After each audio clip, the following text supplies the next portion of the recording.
Salut à toutes et à tous, c'est Paul sur le Grand Méchant Loup et je suis très heureux de vous retrouver aujourd'hui pour l'épisode 4 de L'œil du loup. Voilà, épisode où on va décrypter un peu tout ce qui s'est passé cette semaine pour le club rouge et noir et pour ses joueurs. Donc on repasse très vite sur le match nul des garçons et la défaite des filles ce week-end. Déjà 2 vidéos dédiées que vous pouvez retrouver sur la chaîne. C'était très sympa de les tourner, mais les matchs étaient assez frustrants. À noter, parce que ça on l'a pas dit sur la chaîne par contre, que la réserve des féminines a perdu 29-12 du côté de Blagnac. Pas de match pour toutes les équipes que je viens de citer ce week-end. C'est bien, ça va pouvoir reposer les corps et reposer aussi les têtes, parce qu'on sait que ça a dû être assez compliqué du côté de ces équipes au vu des scénarios. Côté internationaux, Guillard qui a joué du côté de l'Écosse, qui était préservé. On espère qu'il va jouer un petit peu plus que 5 minutes, ce serait bien, vu que voilà, si on le préserve et qu'on n'a pas pu le faire jouer contre Toulon, c'est pour ces effets-là normalement. Ensuite, on aura Mignot qui va aller jouer en Écosse aussi, avec les U20. On espère cette fois qu'il sera aligné, qu'il a fait le taf pour être aligné, j'en doute pas.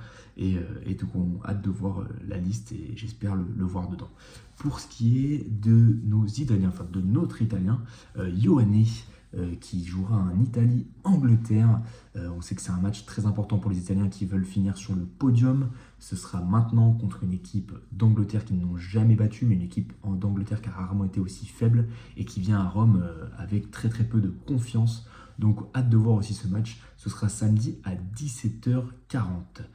Saginadze, Apsuri, Barakadze, qui sont des Géorgiens, joueront contre la Roumanie dimanche midi en Géorgie. Donc voilà, ce sera aussi un match à suivre, mais normalement il ne devrait pas y avoir trop de problèmes pour eux. Barakadze qui sera certainement aussi aligné avec les U20. Donc on suivra tout ça bien évidemment dans le débrief de la semaine prochaine.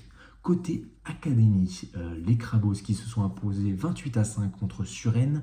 Ils seront du côté de Massy pour le prochain match samedi. Les Alamerceries qui ont gagné 26-19 contre Toulon. Ils recevront le Castres Olympique pour le prochain match samedi.